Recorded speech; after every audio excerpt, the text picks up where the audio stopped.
nga ng mga Pinoy, asarin mo na ang lasing, huwag lang ang bagong gising.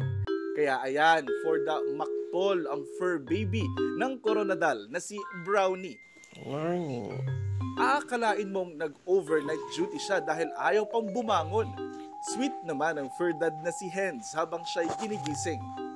Sinulit talaga ni Brownie ang kanyang day off ngayong weekend at Gina G na nagpagulong-gulong sa higaan at nagpapulupot pa sa kumot.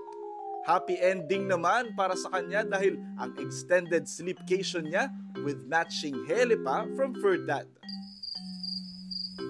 Kwento ni Hens, malambing na aso si Brownie at gusto niya lagi ng may katabi sa pagtulog. Kapag naman daw may pasok, sinasabayan pa siya nitong bumangon.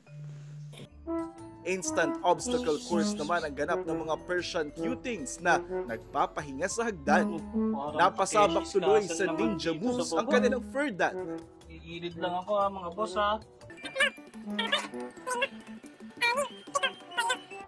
Ito to, ang hirap bumaba. Literal na show them who's the boss dahil ang fur dad ang nag-adjust para sa kanila. Ayon sa kanilang fur mom na si Niña Lianeta, nasa 14 na Persian cats ang inaalagaan nila. Ay, salamat. Tapos din,